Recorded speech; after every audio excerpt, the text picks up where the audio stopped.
a huge win rate on either of those champs. He loves the aggressive Rengar, of course, loves stacking those brutalizers. What jungler will Insect play today? Yeah, that's the question, and we'll see whether we find out earlier on or later down the draft. But first ban, no surprises here. 5.2 going to be that Viger, followed up by the Lissandra, Kassadin, and Azir being taken away here as well. Azir sort of the only ban that's sort of going to stick out as far as the 5.2 meta is concerned, but interesting. Going to aim for that Khorne in the mid lane here. And we've seen a couple of Azir bans and Azir takeaways. Azir, of course, still very strong on 5.2. A lot of these bans are going to change on 5.4. We know that for sure. Of course, on the live patch, Vega support not as strong. You don't have the instant cast on the event horizon, so it kind of takes away from the flexibility of early picking that Vega. Lissandra and Kassadin. Lissandra is probably the only champion of those four that's still going to be seeing bans. Yeah, so we'll see what actually happens to this ban list. Of course, 5.4, maybe a little bit more jungle focus going to be there. And LeBlanc hasn't actually been touched, but Khorne very, very strong on that champion. But it is also the Ahri that he probably would have wanted to pick up, but Wayless more than happy to take that away from him. Both Wayless and Khorne had massive carry performances on Ahri in Week 6, so it's understandable that on patch 5.2, with that Ahri so overtuned, so strong, understand that it's first picked, a very safe blind pick mid laner. Okay, there's no flexibility. It's not going to be a top lane Ahri. It's going to be a mid lane Ahri, but very, very powerful on 5.2. Yeah, and speaking of flex picks and comfort champions coming through for Royal Club, Zero, he's picked up his Thresh, the most comfortable champion for that player, and Insec or Cola going to have that Hecarim for either the top or the jungle, but I have a feeling it might be in the jungle here. He's got Flash Ignite as his summon spells now, so we don't necessarily know. Not even jungling. That would be a big change. Relic Shield, duo lane Hecarim. I don't think we're going to see that, but with that Vi being considered, this of course would pigeonhole Hecarim back towards the top. Yeah, Vi being considered, but also the opportunity to pick up a Morgana here away from LGD, really focus on Imp, who, you know, probably wants that Black Shield to stop getting locked down here by the potential Vi to come through. But Imp has locked in the Kalista. We see the Vi does come through. That is the answering perk. Morgana's open. You'd have to think it's going to be the Kalista Morgana lane, or they could go full aggro and take the Leona. And I very much actually like the Leona pickup, although, you know, the Thresh has already been locked in here, but having their own form of engage to really get aggressive in this game could be huge. And we didn't consider, guess whose Rumble is available? Flames? No, actually, much more scarily. Actually, Acorn's Rumble. Ever since 2011 has been playing this champion in competitive, so strong on the Rumble. They even picked the Leona. They don't go for the obvious Morgana pick just to counter the Assault and Battery. They say, all right, you can do that, but Acorn, you can never give him setup CC and then an Equalizer, because they are always on point. Yeah, and this is fantastic as well because they've got so much pick potential around this mid-game. What with the Charm being available, the Zenith Blade to come through here as well from PYL if he decides to do some roaming, which may be a little bit difficult as you mentioned, but it's going to be a Lux lock-in here for the mid lane. Man, some of these picks are exciting to me because they're unconventional. They're not what we'd expect. If we saw, for example, the Morgana come through, you're like, all right, it deals with the Assault and Battery, nice counter pick coming through. But instead, they went for the Solar Flare, layering the Equalizer over that cooldown. In terms of the mid lane, against a strong assassin, they've picked Lux. They've gone from a long-range AoE wave clear and just opened up Ahri to roam. Ahri should have plenty of roam pressure coming through because Lux, especially without levels, can't instant clear those minions and can't walk up to a Ahri, otherwise she'll be charmed and die, especially on 5.2 with as strong as she is. And the excitement doesn't end there. Acorn on Rumble, and Cola, for once, wrestles the Hecarim away from Insect. I know, very interesting. Of course, that Vi coming through, and that might have been what LGD thought. They're like, okay, this is going to be Insect's Hecarim in the jungle. Let's pick that Kalista away. We know that she's going to be safe, but that hard engage from the Vi, as we can see in the hands of Insect, going to be very, very powerful. And like you mentioned, this Lux pickup, very strange. There's a lot of assertiveness available for LGD just because Starhorn Royal Club, they're going to have to be playing defensively. Hecarim doesn't have Flash, it has to lane very defensively or can be ganked. Now Lux, we just mentioned, has to lane so defensively because she ever eats a charm and Rek'Sai's around, gonna die as well. However, we just saw in the previous series, Rumble can be run over by the Hecarim. Even the Teleport Ignite Hecarim, without a magic resist pickup, we saw a Hecarim outscale a Rumble, but this is Acorn's Rumble. That's what we have to remember. And his potential, he definitely caps out the ceiling of a Rumble. Well, that's exactly right, and we'll see whether he can be that strong as we hop onto the Rift.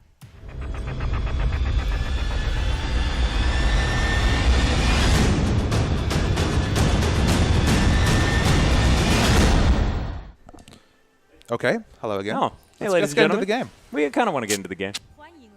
And here we are, ladies and gentlemen, with LGD taking on Starhorn Royal Club. As you can see, Papa Smithy, he's unseated for this particular matchup because he's so excited and wants to make sure he can demonstrate it for everyone. Of course, TBQ hanging out here next to this brush, and we'll see whether any funny business goes down early on, but I have a feeling, judging by the positioning of these players, that nothing too much going to go on. And even if you just look at the minimap, you look at the champions on the left, Acorn's already built up a lot of his passive here, as he wants to try and overheat early on a first auto attack in a trade. He really wants to start Q and try and force an overheat trade at level 1, because no one can stand up to an overheated Flame Spitter auto attack trade at level 1 against a Rumble. Yeah, and Rek'Sai, fantastic there for clearing early wards if she's in position. Just activates that Q and eats it all the way up. So an extra 10 gold here in the hands of LGD. Good start. Imp and PYL, they're back to this Kalista, which actually also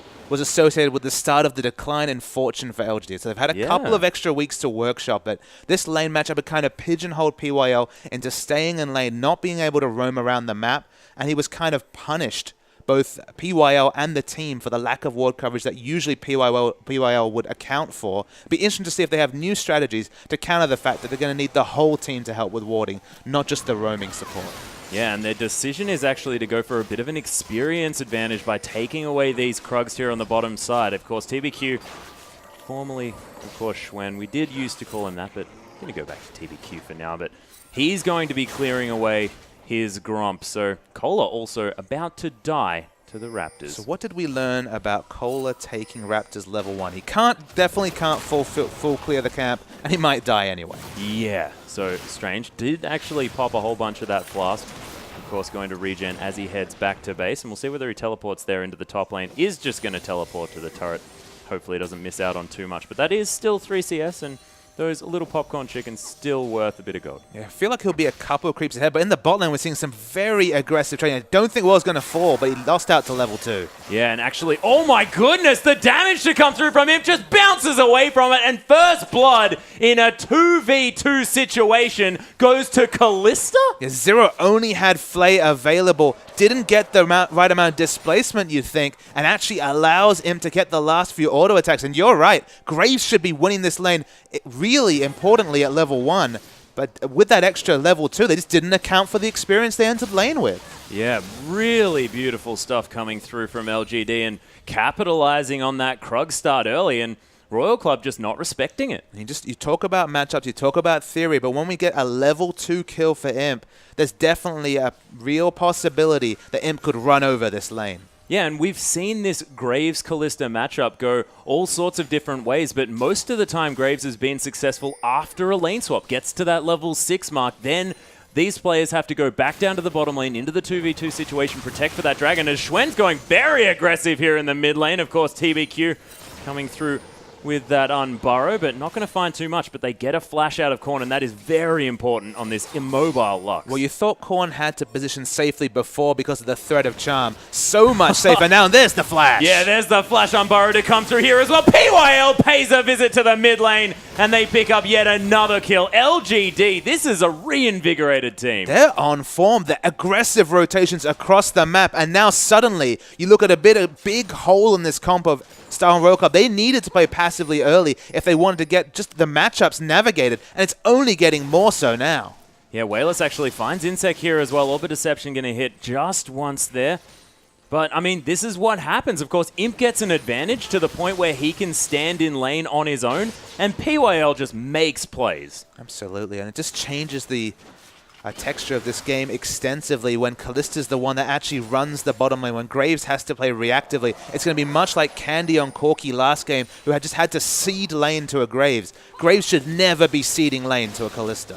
Yeah, PYL actually so healthy here at the same time. Well in a lot of trouble as the Sentinel's even going to spot him, and he gets rendered to death. There was nothing that Graves could do. The first kill was a big one. The second one just basically commits this lane straight to Imp YL. Maybe we will be able to see the roaming Leona, because with those 2 kills, Imp is going to have a massive gold advantage over Well. It's almost 1,000 gold at 5 minutes. Yeah, and well actually pigeonholed into going for the first buy Brutalizer here. So not going to be able to pick up that BF sword early, but that is going to give him a little bit of earlier pressure. But what does that mean for the late game for this Graves, or for the mid game especially? So if you can afford to go BF sword into Brutalizer, you can do a lot of burst damage. And with the change on Infinity Edge, it might be the most damage early. But if you just go straight Brutalizer and just don't even have a BF sword item, you're going to have a harder time clearing waves, and you're really pigeonholed into hoping for someone to face check you and to get a massive burst of damage down at 6, but he's going to be under-leveled. He's not going to be able to control the wave as well. And Imp, you thought he had an advantage before. It's just getting bigger. Oh my goodness. Well, actually, maybe again a little bit out of position. Quick Draw going to get him over that wall here as well. As PYL, I mean, he's the mobility boots ahead of Zero, and that's exactly what he wants. Of course, we talk about mobility boots. You need to capitalize on having that extra movement speed in order to get deep vision, of course, the roams to come through. And who's more guaranteed to get that value than PYL? But amusingly, it's not the deep vision that we have to think about the Moby boots for on the lane. Look at the lane. With the lane being held back, PYL, the only challenge Aleona has is closing distance before she gets her ultimate. She can just walk confidently, just help Imp zone away the Graves and Thresh, and they were behind before. It's already double CS, and it doesn't look like it's going to get any better anytime soon. Yeah, Wayless even cheating towards that bottom side, and yeah, you were talking about him being able to walk faster. He's basically jogging at Royal Club now. They're just so zoned in terms of space. There's nowhere they can go. Obviously, PYL dreams of a turret dive, not quite level 6 yet. Gets hooked in, but there's just nothing that Zero and Well can do. Yeah, doesn't even get hit by that smoke screen here at all. TBQ did manage to steal away some wolves on her, just got spotted out. The scary thing is that their jungler is Vi, so she can't even really relieve pressure until she hits level 6. And Insect dealing with a losing bottom lane, a losing mid lane, and top lane going competitively. He does have options. They are very, very pushed to LGD, but he's being pressured in multiple parts of the map. Oh my goodness, Schwen again here in this mid lane. The laser just going to get Spirit Rushed out of the way of. And Wayless just still continuing to get further and further ahead. And look at where the kills are going. 2 on Kalista and 2 onto Ahri. That is terrifying for Royal Club. But it is decisive, calculated jungling coming out from TBQ. Wayless is caught in transition, falling low. Yeah, there's actually the Assault and Battery here onto Wayless as well. No ultimate to speak of. Orbit Deception going to come through, but Zero just going to auto-attack him away. TBQ just going to take a consolation blue buff. Ahri does fall down, but of course it's only a little victory here for Royal Club. Yeah, TBQ did not scout out the pink ward at the blue buff, so was spotted out. Caught in rotation was Wayless. It's a small, small victory, as you say, because otherwise across the map, apart from the top lane, things looking fantastic for LGD. Yeah, and Acorn still going perfectly even here in this top side of the map as Korn just going to clear out this mid lane. TBQ going to yell at his tunnel here at the Raptors and join that one in order to pick up. So I mentioned decisive jungling and strong jungling from TBQ. What I love is he went in early, blew the Flash of Lux, the repeated wraparound gank in 30 seconds, and then ganking Lux a third time before Flash was available. Flash was about 30 seconds away from cooldown. The communication, the timing of those ganks, wonderful. And you know from this lane matchup, it's going to be Lux staying far back, wanting to clear waves. The moment she walked up to get some CS, there was TBQ. Yeah, and TBQ perfect positioning here. Always there in order to pick up the kills, but now there are some pink wards, some deep vision here as well coming through to help Korn out so that he can stay safe in this lane. PYL actually very aggressively placed as Wells moved very far back. Look at Korn just get destroyed by Wayless. More than happy to tank up this turret. PYL now might find himself in a dangerous position as Wells rotated around. There's a Prey Seeker from TBQ, but he doesn't want to go too aggressive. Korn, he picks up PYL, and LGD maybe be going a little bit too aggressive. The charm lands on a Zero here, but the laser beam for the double kill as Acorn's found his way around, silences himself. There's the scrap shield, but not sure whether it's going to be quite enough as he is forced to flash away. But that's a 1 for 2 there for Royal Club. Just overly aggressive was PYL. They did not need to look for a turret dive with him still close to level 6, but not pinging. About 2 melee minions away from level 6. The extra lockdown, that might have been enough to pick up a couple of extra picks, but Korn's flash was just available. Just praising them on their extra timings. That one was a bridge too far. Yeah, Imp actually trying to come through here and get some pressure onto Royal Club as they're taking this dragon, but Insects come around here as well. There's the Assault and Battery. Imp, you ain't going nowhere, buddy, and he's just going to die, maybe playing a little bit overly aggressive. Yeah, PYL giveth and PYL taketh away. That snowball is so quick, and suddenly they lose 3 members and the dragon after being so far ahead in the game. And now even bot lane, the pressure's being relieved. Imp's dead. Well's able to farm, even with his build all over the place. Just, you know, cost effective, whatever he could purchase, buying every AD item that he could.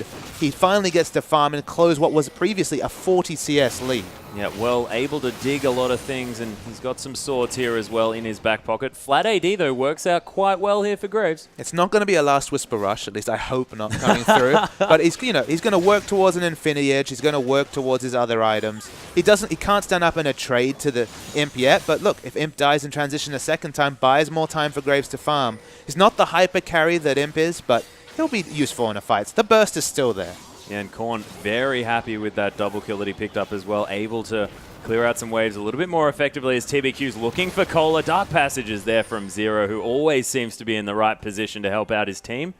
And Wayless not going to be able to find anything with his roam from the mid lane, and they have to be using this Ari for these roams, but that one not quite working out. Does mean that they have a lot of pressure in this top side, though. And Cola, look, he's on Hecarim. He wants Trinity Force. He's already purchased Merc Treads. Already spent 1,200 gold in his boots. He's looking for a long laning phase. He's the only member of Starhound Royal Club who's really happy with the long laning phase and how this game has started. He's very competitive in CS. He hasn't had to buy a Spectre's Cow. He's only gone for the Merc Treads.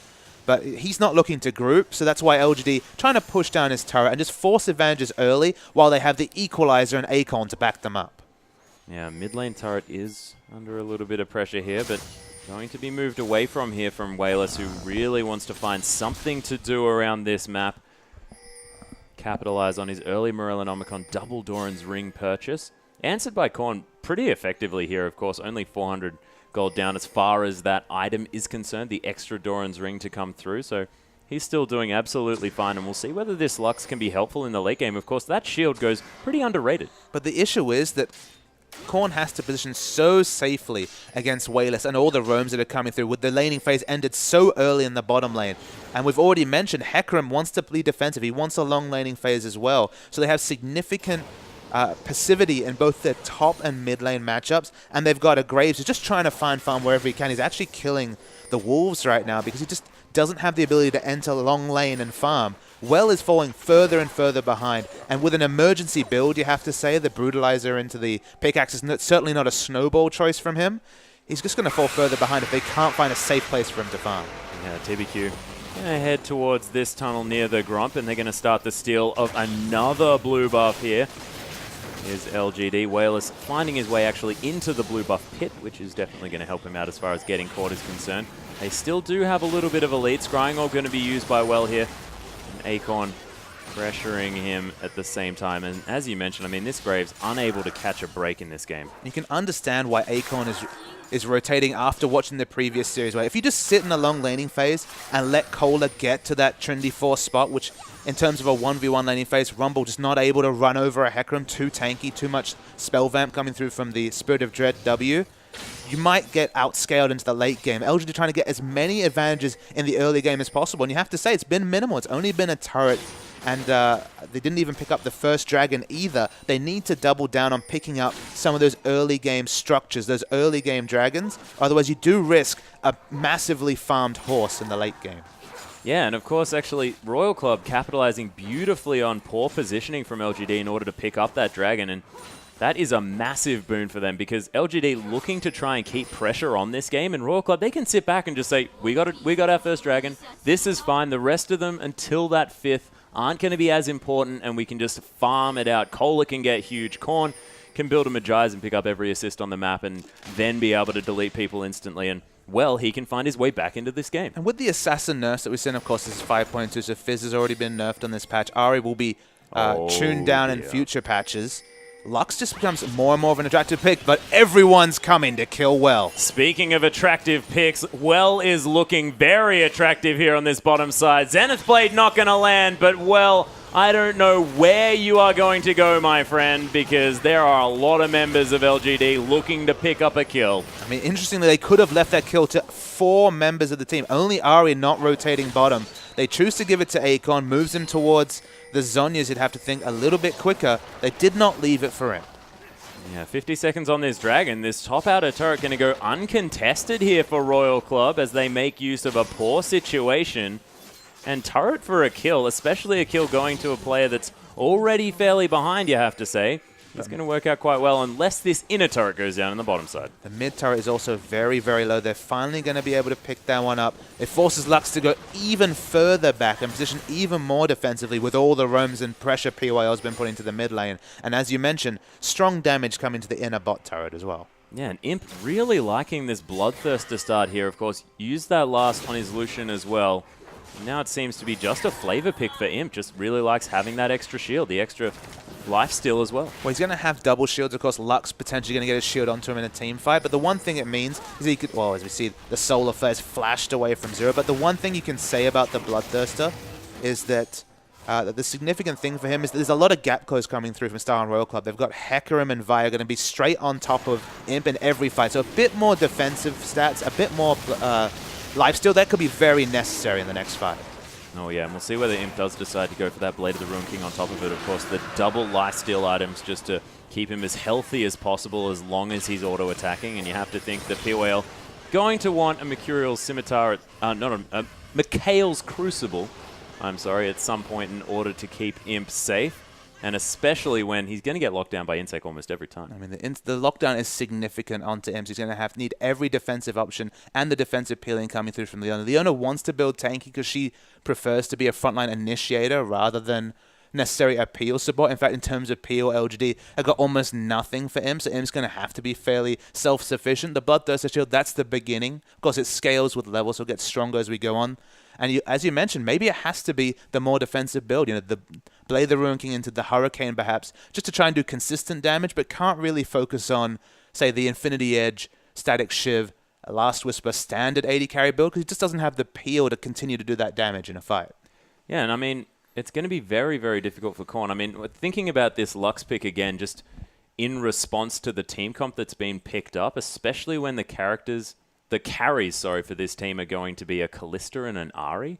When are they ever going to be standing still enough to get hit by a light binding? I mean, you say that, but you can see from the item pick on Akon, he's already rushed the Home Guard enchantments. They're looking to group up and fight as much as possible early. They understand that in the late game, Lux would, double dip defensiveness with offense, stack that AP, get a stronger shield onto her teammates. And Cola, he's just farming up. He's just getting stronger. He's very close to Trinity Force, actually now about 150 gold away from completing that item. I feel like this game is to some degree on a timer for LGD. They need to finish it early. Even as you mentioned, it's going to be hard to hit those Lux combos. Of course, Lux can have a damage flash away from you. Miss one of those spells, you lose a lot of your burst potential. It's the consistent damage and the defensive stats. Team fighting from Starhorn Royal Club in the late game is going to be scary. Yeah, and there's as well as the fact that, Korn is going to be building a heap of AP, and he's going to be able to insta-clear these waves as well. So not a lot of siege potential coming through for LGD towards the later stages of this game. Insect going to find Akon here as well. There's the final spark, going to get flashed out of the way of here as well. Devastating charge though, doing some work, but Akon turns it around. That equalizer was fantastic. Insect survives, but Caller's going to die. Just too much aggression coming through from Caller. Thought he could get the exit kill, a 1-for-1 trade, but Akon just lives at the back of the fight. Just enough health. He doesn't have teleport available. He's just going to clear waves, so they cannot push as a 5-man unit. Yeah, and even on this low health, of course, knows that he's not going to be responded to here. Kohler going to be up in another 10 seconds with that teleport available. We'll see whether he heads towards that top side to capitalize on Akorn's lack of health here, but PYL is hanging around. TBQ also here in order to assist. A lot of credit to Well. He's actually brought back the CS advantage from Imp significantly. Only 26 CS behind now. No Infinity Edge. Doesn't want a group. Definitely isn't team fight ready, but is clawing back what was looking like an unassailable lead. Remember, Imp was 2-0 in this lane. Yeah, and of course, has been sitting on that BF Sword Pickaxe Brutalizer for quite some time as well. Might have a bit of bank in his back pocket, as you can see. Does have about 1,000, so wants to wait another 300 gold before he can pick up that item. And Still behind 1,300 gold, though, to his lane opponent. And one of the main reasons that Starhan Royal Club have lost their outer ring of turrets is they've had to respect the fact that Imp was team fight ready and Well wasn't. You know, they were kind of sticking back, just allowing their carries to farm. Both Korn and Well significantly pressured during their laning phase, weren't close to their big core items, weren't team fight ready, but they'll be looking to team fight soon. Now that Trinity Force is completed, once Infinity Edge comes through and the Death Cap comes closer for Korn, this could be some really close team fights. Oh, PYL just missing that Zenith Blade onto Insec. Of course, that Vault Breaker really helping Insec out as far as keeping him safe, but another blue steel going to come through. Whalers going to pick that one up yet again. Well, did go back and pick up that Cloak of Agility, but that's not an Infinity Edge. That's not the power spike that he's looking for in this inner turret now. A massive wave of minions. Final Spark going to clear them out fairly well as PYL comes through. That's a beautiful equalizer, and Korn just dies. Collateral damage not going to do enough as the double kills there for TBQ. And LGD, they're not done. The teleport to come down onto this inhibitor turret, but that is just a very defensive move from Kohler. He's got the ultimate. No ignite here, and Insect looking to maybe get something to happen, but without any damage on the side of Royal Club as far as their mid and bottom lane carries are concerned. Nothing they can do. The solar flare into equalizer combo we alluded to during the champ set was in full effect. Burn down Korn from full health. Of course, hasn't gone through the Fiends and Holy Grail. Only has magic resist from runes and masteries. Just dies instantly. Just one burst rotation coming through from Acorn. You give this man Rumble, it's very difficult to win a game. Yeah, and he's got that Zhonya's Hourglass now as well, so going to be a whole lot safer, going to get lots of rounds of spells. And we talk about, you know, Rumbles that are equalizer bots. Acorn going to be able to get right into the mix and then use that Zhonya's to keep himself alive and get even more Flame Spitter damage down. I mean, the flexibility of the Zhonya's, I mean, obviously it gives you AP, makes your equalizer stronger, but it opens yourself up to get into the backline, overheat with the Flame Spitter, and do damage to the backline as well. Usually a Rumble, if you see the Leandries, is going to look to ult and then maybe use the Harpoons for peel for the AD carry. But with this build, you can dive, you have the stasis, you're a bit like Lissandra, doing AoE magic damage to the backline, and you're deceptively tanky just with that stasis option. Imp going to continue down here. Actually went for a Zeal, and this is very interesting to me. Probably looking to go for more of a 1v1 type, sort of not aiming to teamfight too much, because of course that Hurricane's so fantastic if you want a teamfight, just for that extra AoE, with the fact that Kallista's range very, very close to that that Hurricane range, and the Rend also stacking on multiple targets. What do you think the thinking is here, going for potentially a Phantom Dancer instead? So I feel like if this game had gone differently, we wouldn't have seen this Zeal. But you look down the lineup, Rumble's a mid-game champion, 3-0-2, very set for items in the mid-game. Ahri, you'd give her the mid-game advantage over Lux as well, has a death cap. So Ahri, her double AP is doing a lot of damage. So in the late game, that's the worry for LGD. If they go for this Hurricane build, for example, there is the potential that Kohler gets enough armor that he can dive onto Imp, separate him from a fight, and you won't be able to burst through that tanky Hecarim with the Bloodthirster and Hurricane build. That's what we've seen consistently, is that if you have a super tank in the front line splitting away, ensuring that none of that AoE Rend comes in, there's no potential for a Rend set, that's when Imp's Callista falls down. But going for a more traditional AD carry build with the Phantom Dancer, the single target damage is what's being focused on. Yeah. At the moment, he'll be able to deal with that Hecarim. And again, if you go that standard AD carry build, you give yourself more options to take out a single diving front line. And that's what it is from Starhan Royal Club, at least early. It's just Kohler with armor. Yeah, and he doesn't even have all that much of that. He's got the Glacial Shroud, and that's it, apart from his runes and masteries. So going to be a little bit more difficult to tank up all of this damage to come through from a 2-item Callista here. I mean, if Imp needed power now, absolutely, given the items, go the Hurricane, wreck the next team fight or two, but there is that potential of being outscaled 35, 40 minutes into the game. If you go for less immediate power, but more late game insurance with the Phantom Dancer, you're just looking at Acorn and Wayless on this Ahri Rumble combo to do a bit more work in the mid game and buy time for that late game item build from Imp to be finished.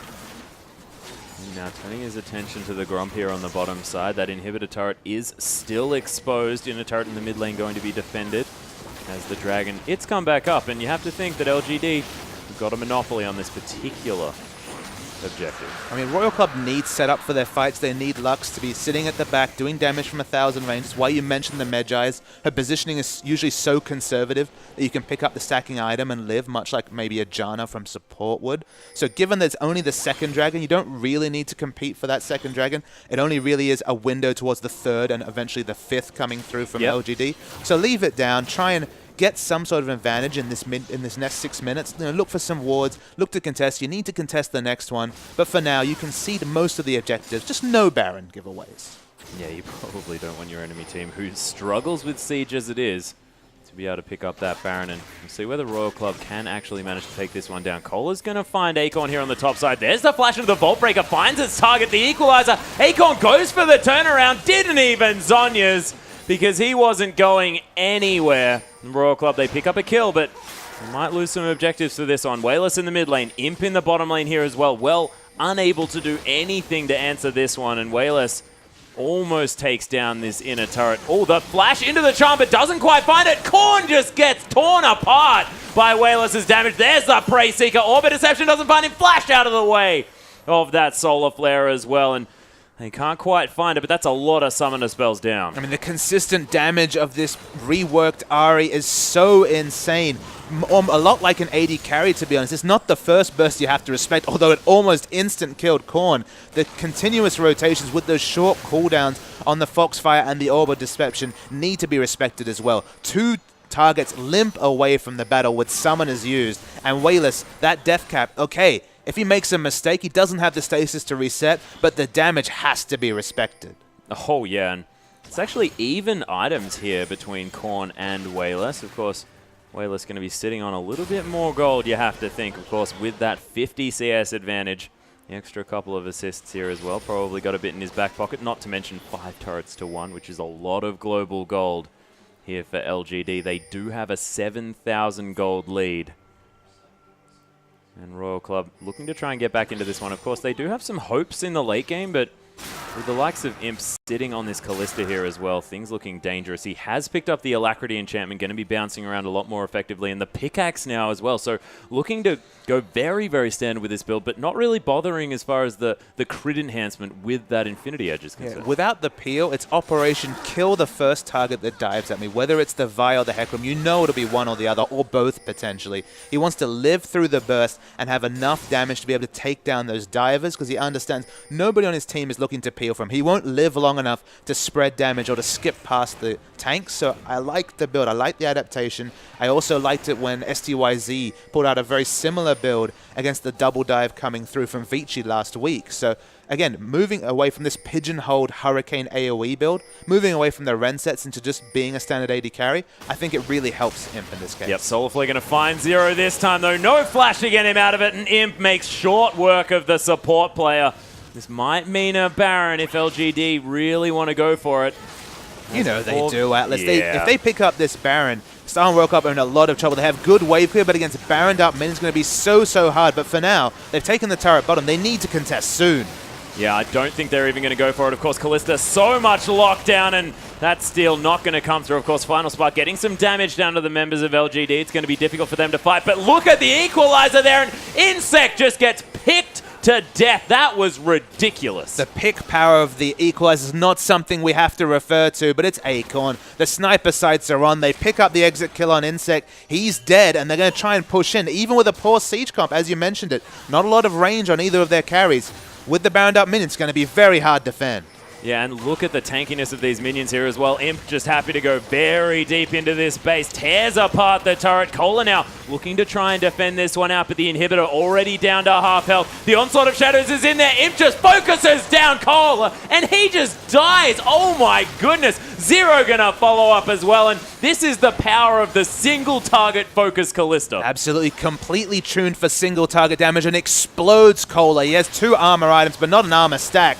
And they're continuing the push, and they want to finish the game so early. Yeah, they're looking to finish this one off. Charm lands onto Insect. He's going to die. Acorn now onto Well. Look at that Flame Spitter eat the Graves. And Xuen looking to go back in. Look at the Unburrow going down as well. TBQ may have gone a little bit deep, but is he going to survive? He's going to survive. That is just insane. The rage when he's burrowed there as well, giving him back the extra health in order to survive that fight. And LGD just looking unstoppable The this regen game. coming in from Baron. As you mentioned, the reburrow was so fortuitous for TBQ. He just lives, and again, credit to the single target build from him. He understands, I need to kill divers, and I've got enough lifesteal and this Bloodthirster shield to live through the burst. But Insect, he died instantly after respawn. He spent basically the last 2 minutes with a gray screen. Yeah, it's just terrifying. And Wayless, yet again, I mean, this is 2 full item purchases that he's made in subsequent backs. He's got the Void Staff. Now he's finished off that Abyssal Scepter as well. Face check this Ahri at your own peril. Yeah, Zero actually going to do a very similar thing to the Rek'Sai here, but the rest of his team is round the corner. Lightbinding not going to find Imp on this Kalista as well, but here's Wayless. He lands the Charm under Cola, tries to get onto Imp. He is going to die finally as Korn so incredibly low. Well, he is going to die at the same time. Solar Flare from the backside from PYL is going to lock that one down, and LGD, I have to feel, probably just going to try and finish out this game. 611 AP completed about the 27.5-minute mark. Wayless is a monster, so are LGD. Live up Akon's Rumble at your peril, and it's going to be an easy victory for LGD. And Imp, even though he's not going to be able to use it, has a Frozen Mallet here on Kalista, and I love that purchase. AoE slow? Well, not AoE, because of course he doesn't have the Hurricane, but man, that's an exciting idea. Who needs synergy when you're 14,000 gold behind ahead at 29 minutes? Going to try and kill down Insect. Why bother finishing the game? And I believe that's the end. Yeah, beautiful plays coming through from LGD. They really put on a show for us there, and I wanted to see whether that Frozen Mallet was actually going to work out. Of course, not quite as effective on a ranged champion, but man, Imp just has some fun ideas on that champion. Ironically, without going for the Infinity Edge, without going for the second crit item, he probably could have gone happily for the Hurricane and had the AoE slow, which would have been interesting, an interesting synergy come through. I think he just wanted to spend his gold. He knew the game was over. Pickaxe builds into the Frozen Mallet at a very expensive premium. Zephyr, I'm not going to lie. The Mana Zephyr. Just a shout out to Wayless, who can't actually build it as effectively on Ahri. You shouldn't use words like can't with Wayless. Wayless. That's true. Jungle items, he picks those he up. couldn't because he wasn't in base. He was busy winning the game. Absolutely. He couldn't pick it up because he was too far away from the shopkeeper. Yeah, unfortunate. It's a real shame that you can't use the enemy shopkeeper.